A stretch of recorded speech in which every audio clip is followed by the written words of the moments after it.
lopsided today, but we are here. Hello, hello. I am Kristen, and I think we're just gonna have to be lopsided today. Maybe if I lean with it, rock with it, maybe it'll work. I'm Kristen, and welcome in to our time here together, formerly known as Parent Power Hour. As you saw in our waiting screen, we are transitioning to a new schedule starting next week, as well as a new theme, a new branding, a new way of thinking about how this time is spent. It's going to be still me. I'll be here every day, Tuesday and Thursday only. I have been here with you every day for 34 days because today is episode 31, 32, 33. Yep, today is episode 34. And starting next week, which would be episode 36, we're going to go live on Tuesday and Thursday only instead of every morning. I know everyone's going to miss me so much, and I'll repeat this a lot and also put it in the comments to make sure it's permanently there. That way, if people are showing up and they're like, wait a minute, everything's different, I'll actually put it now. We're changing our schedule um, of this time, formerly known as Parent Power Hour. So we're changing our schedule to Tuesdays and Thursdays, and I'll be going live with you on those days at 4 o'clock p.m. Central Standard Time, CST. And it's still going to be me. It's still going to be our topic here. And instead of calling it Parent Power Hour, we're switching over to a new name. It's under workshopping right now. It's being developed. But ideally, we'll still be here and showing up and making sure that we're doing things and learning and growing and being inspired so that we can become better versions of ourselves. And that's what this time is about. Excuse me, to become the best version of ourselves so that we can better serve and show up for those that we love, those that we parent, or those that we lead. So that way, it's not just Parent Power Hour. It's not just parents who are the ones that are going to get powered up in this time together, but all of us who want to show up for our families, show up for our teams and our businesses, and be better versions of ourselves so that we can better show up for those around us that we lead and love and care about, or people that we are, also hoping to inspire. So ideally, what we're going to do today is we're going to jump into part 4 of our mini series on crucial conversations. And if you've been following anything that's been going on here this week, you know that we on episode 31 and 32 we broke down exactly and defined we didn't break down, but we broke down the concept. We broke that down. And we defined exactly what is a crucial conversation. What is something that leads us to needing to have tough conversations. And I bet you find yourself in these often. And these are things that we often avoid talking about. Things that we feel stuck in, things that conversations that are going to cause us a lot of stress, right? And I'm going to see if I can get balanced over here while I'm showing you guys my screen so you guys don't get motion sick. And a lot of times it's tough to start these conversations. So that's what we've been doing this week, is identifying what is a crucial conversation. I've been sharing with you some tools for getting that conversation started, and today we're going to look at our style under stress, and we're going to look at how we can often resort to those silence or violence, those things that we don't want to do. And the idea here is that after you go through these few lessons that are on here for you, go back to episode 31, 32, 33, and you'll get those first few items that are up there, the identifying the crucial conversations and tools, which today you're also getting some tools, because I really want you guys to feel confident. I do. I want you to be able to go into your team meetings. I want you to be able to go back into work over the next few weeks as we start to trickle back into being in physical spaces together. I even want you to be able to show up in this way for your family, right? To sit there at dinner and be able to have a tough conversation, or instead of your teenagers just walking through the house and you're not talking about anything because they're in their funk and you're in your funk and all of that. We're all stressed out. We all have things going on. We all feel stuck in some way or another. And so I want you guys to feel confident to have these conversations. And I want you to feel less anxious about it.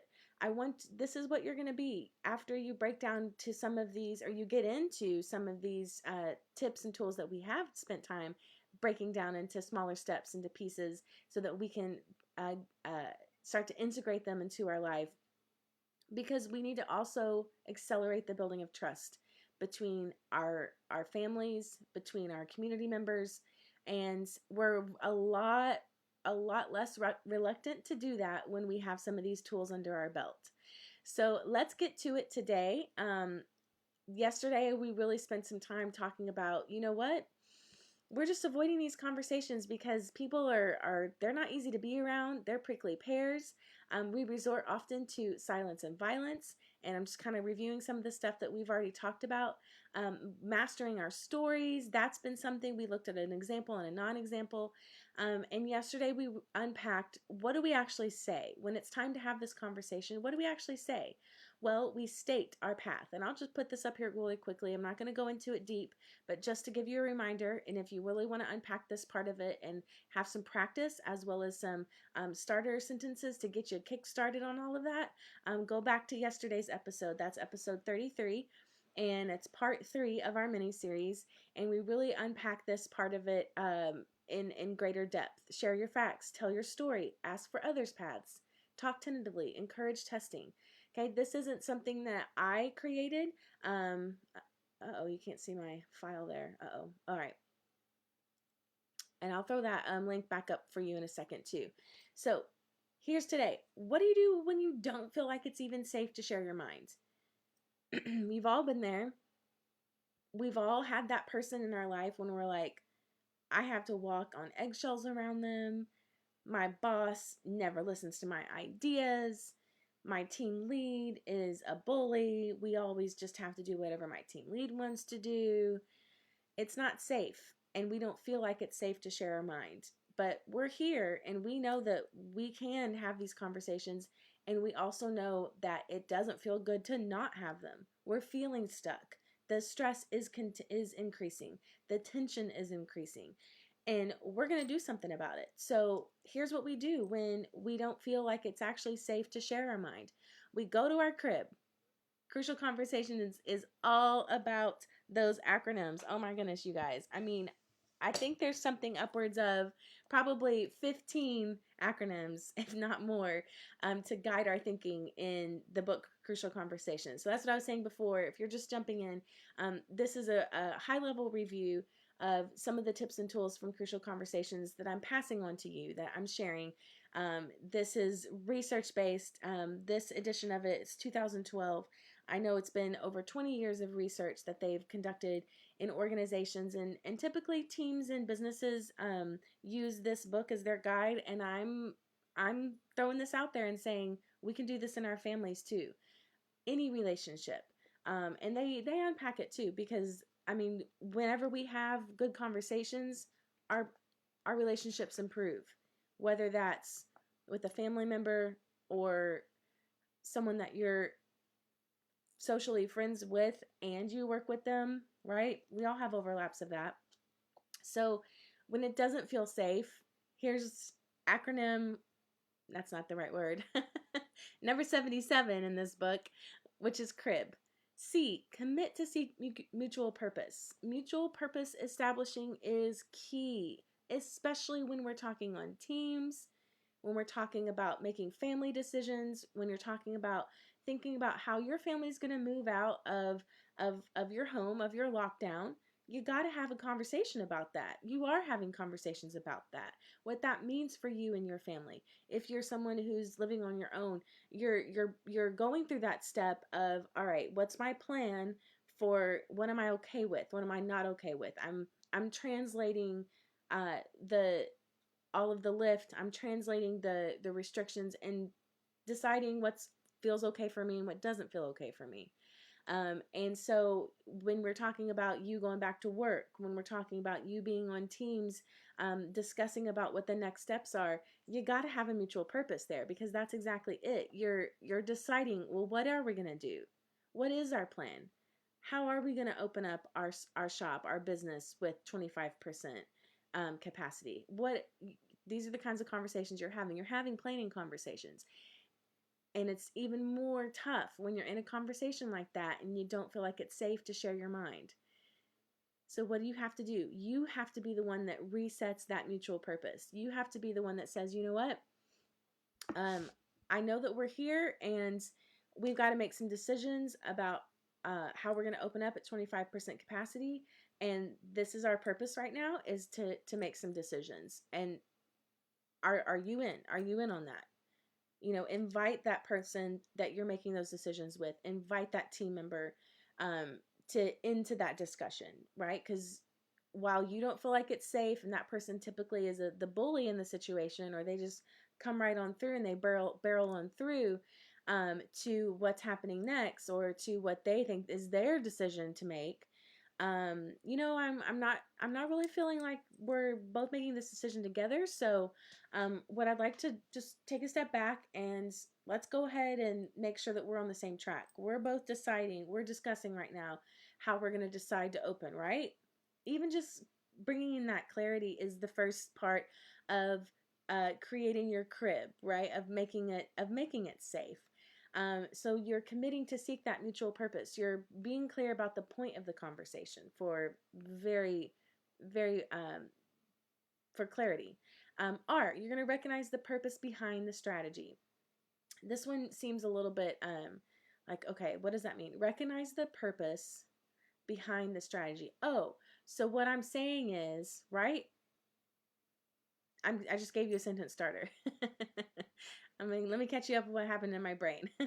So you've committed to seek mutual purpose, and the reason why it's important for us to move forward in deciding this together is because we're a team. It's because we will come up with a better solution when we both chime in. That's the purpose behind the strategy. You're putting a spotlight on the reason why it's important that, and you're say that out loud. You know, it's really important for us to be on the same page here, because when we move forward in our decision making together, we're more clearly representing our mission and our core values as a company. You're in a conversation like this more with like a relationship or a spouse. You know, it's important for us to agree what activities our kids are going to be in this summer, because that is going to make us be on the same page. And when the kids see us on the same page, that's a strong message to our children that we trust each other and that we're going to go ahead and lay that foundation of trust. So recognize the purpose behind the strategy there. And if you have to, invent a mutual purpose. This is that third thing.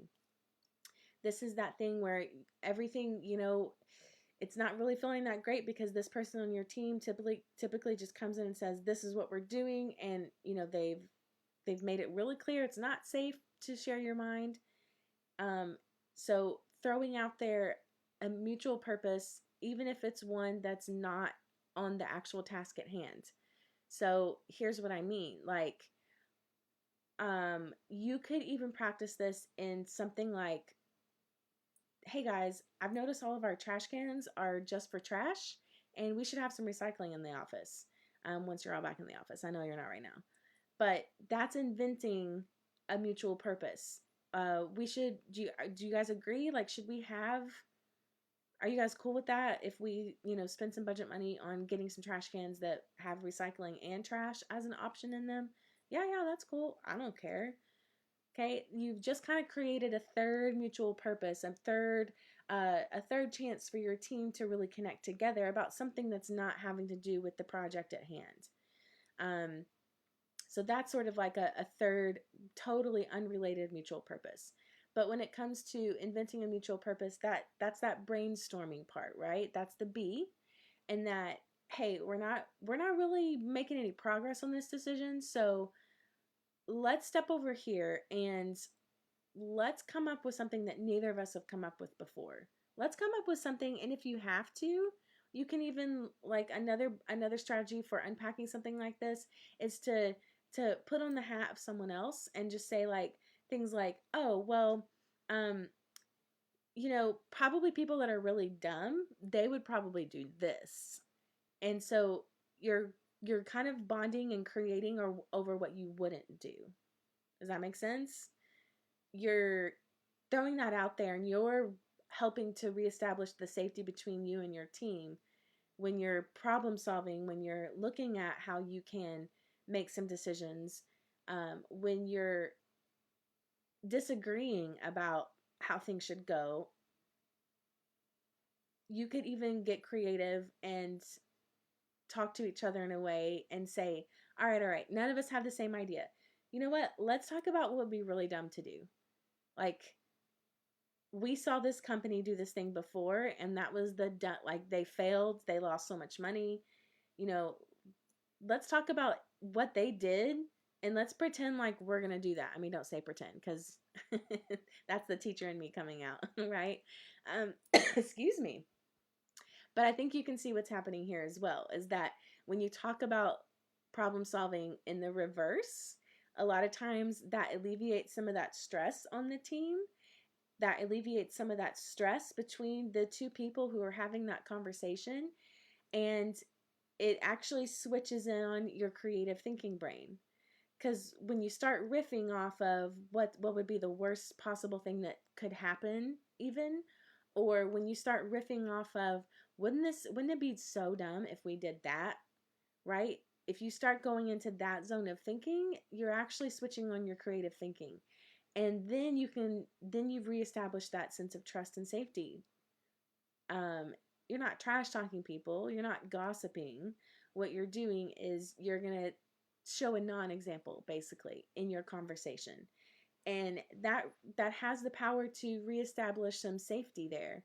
And that has the power of you bringing you back to that mutual purpose and recognizing the purpose behind the strategy that you're attempting to implement, or behind the strategy that you're using in that conversation.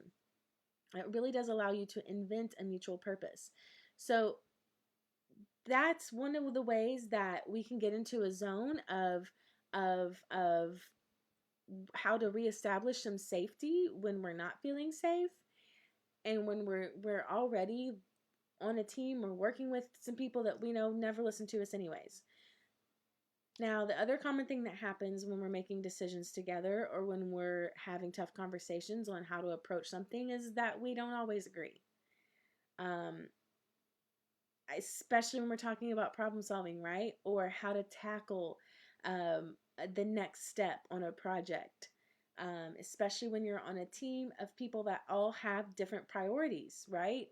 I mean, I'm just going to use our team as an example for a second. I mean, it's beautiful and amazing because our team, we are individually across the gamut. We are all different, right? And you have this too. So that's the reason why I'm bringing this as an example. And so we're having a meeting yesterday about marketing and sales. And sales has their priority in, how they need to communicate out to our clients and say, these are the programs that we offer, and we need to be able to package it in a way that's appealing. And, we need to, that's number one to them, is making sure that our clients have clarity on our products, on our programs. And, their number one goal is to get out there and make it as simple as possible so that our clients have a chance to grab onto what, their sales. Their number one goal is sales. And then we've got marketing over here, whose number one goal is to make sure that we look good doing everything that we're doing. Because when we look good doing it, the more people want to buy it.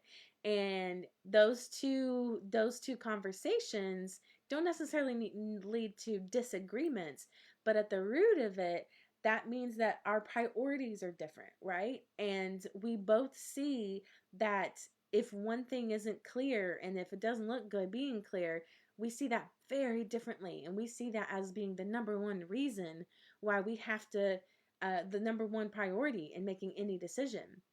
And so when it comes to making decisions together, we have to meld those priorities, or we have to find a third mutual purpose, right? Which is typically on our team, what ends up happening is that it's actually one of the two. We either meld and say, all right, how do we achieve your priority while still maintaining this as a priority, right?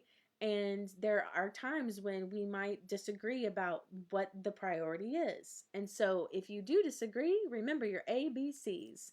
This is acronym 9772 that's in this book. I'm just teasing. There's so many different. I mean, you've got yesterday we had state your path, STATE, and today we've just now had crib, and now we're having our ABCs. All right, we're getting real simple here. But if you disagree, remember your ABCs. A, agree when you agree. That's that mutual purpose part. You know what? We're here to make a decision about how to navigate this list. Excuse me, this lift. So here we are. We're trying to figure out how to navigate this lift. This is what we agree on, that we need to figure out a plan. A, agree when you agree. B, build the complete information. Add elements that were left out of the discussion. So that's when you're revisiting this concept of what is the purpose of this conversation? Why are we even talking about this? We're saying, all right, here's what we know. Build the complete information. B, build it. Here's what we know about everything. We know that our teenager does not like to take out the trash. We know that. What are some of the elements that were left out of our discussion? The fact that he oversleeps. Not oversleeps. The fact that he sleeps in every morning and doesn't come out of his room until 2:00 p.m. And you're filling in some of the facts of the thing that you and your spouse, or that you and your team, the decision making that's happening. You're filling in some of those gaps. What did we figure out, or what did we leave out? And especially when you disagree, the person will tell you what you left out, right? Or you'll tell that person what they left out, because you'll be talking about the facts of what happened, and then they'll start to tell you, well, you forgot that the reason why that project wasn't turned in on time was because X, Y, and Z. Oh, okay, I did forget that. Or no, I didn't forget it. The way I saw it was blah blah blah. So when you start to fill in some of those elements that might have been left out of the discussion, you're also bringing in testing and talking tentatively, and you're encouraging testing, and you're encouraging thinking about things in a different way. You're encouraging filling in the gaps and reinterpreting. You're sharing also your interpretation of the facts, right? The story that you had told yourself about what happens when you start to fill in some of those holes in the conversation. So if you disagree, ABCs. Agree when you do agree. Find the things that you do agree on, because there's something there. B, build the information. And C, and I just started to dip into this a second ago, compare where you do see things differently. Oh, okay. So you thought that part of our project wasn't turned in on time because blah blah blah. Well, I thought the way I see it is blah blah blah.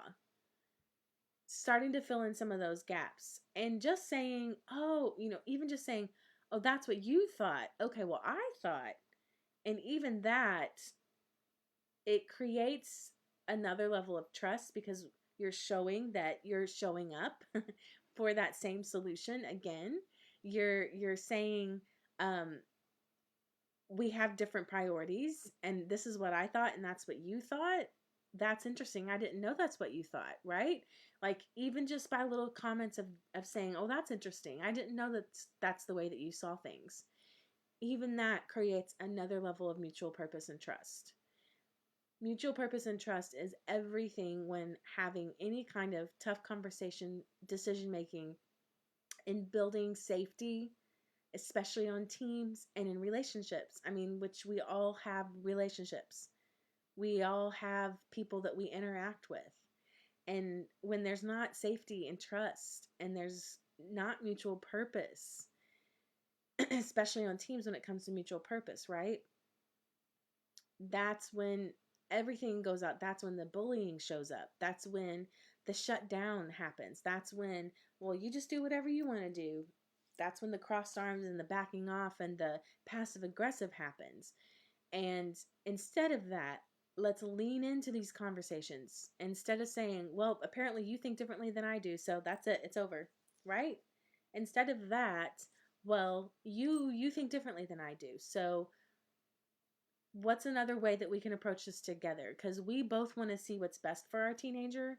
We both want establish that mutual purpose again. We both want this project to go well. We want this new thing to launch. And so, that's what I see, as both of us actually were passionate about that.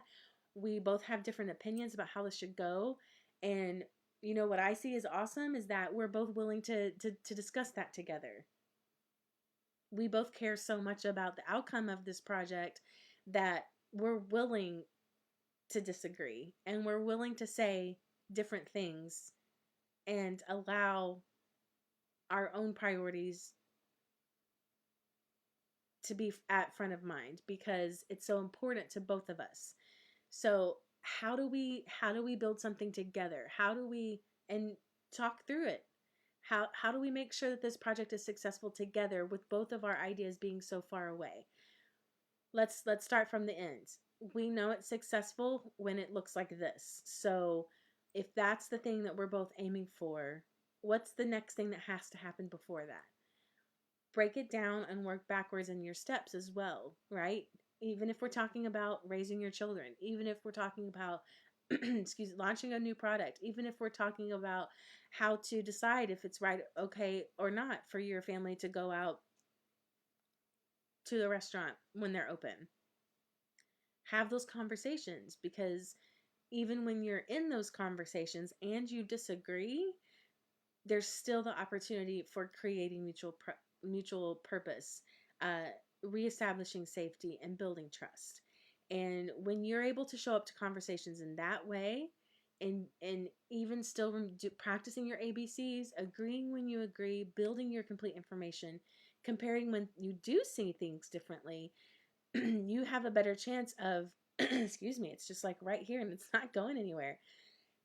And I have zero water around. Um, that's where you reestablish moving forward, and that helps you to stay realigned with the best version of yourself. And that's what we're here for. I hope you found something that was helpful today.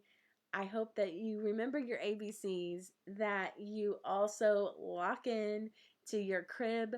I'm going to throw those back up there again just to be sure that you've got everything, as a last little reminder that when you don't feel like it's safe to share your mind, go ahead, show up, practice that integrity and that vulnerability, commit to seek mutual purpose, recognize the purpose behind the strategy, invent a mutual purpose, and brainstorm new strategies. These are not necessarily all connected. You don't have to do all of them to feel safe, but these are one, you could pull one of these out of your back pocket. I'm not really feeling safe in even saying that out loud, right? Name it to tame it. I'm not really feeling safe in this conversation. I mean, like, I don't feel like you're going to choke me or anything, but you're talking to me in a way that's making me think that you don't value what I have to say. That goes back to yesterday's, right? You're telling your story. And I'm thinking that we do have something, we both have the same goal in mind here. So let's see if we can come up with a solution together. It sounds easy. It's not. It sounds easy for you to hear me say it. And of course it's not, because I've had practice. This book came out in 2012. I think I picked it up. My friend passed it on to me in 2013. Her team, I think she was a team lead at the time, and her all of the team leads were doing a book study on this and unpacking the things. And when I picked it up, I was at a place where I was like, I don't know how to navigate what was happening, because I was working in a very negative environment. I was working, of course, not where I am now. I was working at a place. I was working with someone. I had a boss that was manipulative, and you talk about safety. There's no safety in there. No safety when you're talking to someone who is a bully, who manipulates everything to be to his advantage, when you're talking to someone and you're working for someone that has told you keep your mouth shut. When there's no question that there's no safety there. I mean, the first time that happened to me, it was in about, I would say, the first 3 months of him being my boss. And yeah, I mean, legitimately, we had a meeting. I was not the only one who raised my hand and asked a question, but I did. And I asked a clarifying question about an approach to something. Literally a clarifying question. Hey, so what's the decision on this thing that we're talking about? Because the priority is this. And in front of a staff of 40 people, I wasn't questioning his authority. I was seeking clarity so I could understand the decision that was made. And at the end of that meeting, I'm leaving the door, and as I'm walking out, he pulls me over and he says, don't you ever question my authority and my decisions in front of anyone else ever again. Never do that ever again. And I was like, I asked a question. He's like, never do that again. And literally with the same tone that I just presented it to you. Anyway, the point is that from that moment on, no safety. And it wasn't just me. Like, it was in the hallways. Like, people would avoid him. People would specifically not go into his office to have a conversation with him because you could feel it when you walked into the office. They would, the emails were even dripping with manipulation and negativity. And so, working under that for 6 years, and when I got a hold of this, I was like, well, first of all, I had to do also a lot of other self-help things, but this helped me through the work environment, right? Knowing how to have conversations when there isn't any safety. And I'm not saying that that's your situation.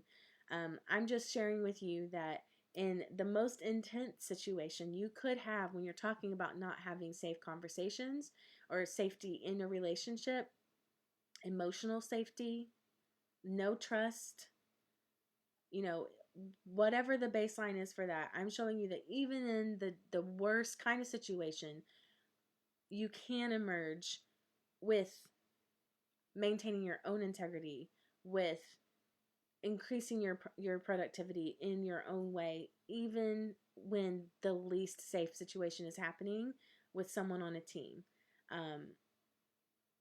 There's other strategies for how to manage this if it is a long-term thing. If we're interested in that, if you're interested in hearing more about that or unpacking that, pop a comment in or send me a DM or something, because I know I'm like tip of the iceberg on this as well, which is also why I'm like, shut down, Kristen, just shut down. You're going too deep. Because what I've just done for like the last 45 seconds is like pop in some stuff that I know that is not a 20-minute Facebook Live. It's not a 20-minute video, instructional video on how to get in deep on some of these more complex situations. These tools here are helpful even in complex situations, and they're the beginning. And it takes practice. And that's where I started with this, is that, it sounds easy when I'm, rolling out some samples to you all about how you might be able to verbalize these concepts and put them in. And first of all, we all know this, that when you're modeling, it's a lot easier than going out and practicing that in front of someone's face. Take your note cards with you. Write down the sentence starters that I gave you yesterday. Take your tools with you, especially if it's a planned conversation when you're like, we got to talk about this. This is not practice. I mean, there's a reason why there's so many tabs in here, is because before before I knew I had to go in a meeting with this boss, as a leader in the school, for the first year that he was my boss, I was a team lead, and that first year I was swirling. I didn't have this yet. I didn't know how to even talk to him. The second year I wasn't team lead anymore. Surprise, surprise. But what I was still a leader in the school because of my teaching position, music. When you're the music teacher, you teach every child, which means you interact with every parent, which means you interact with every teacher in elementary school. You know this.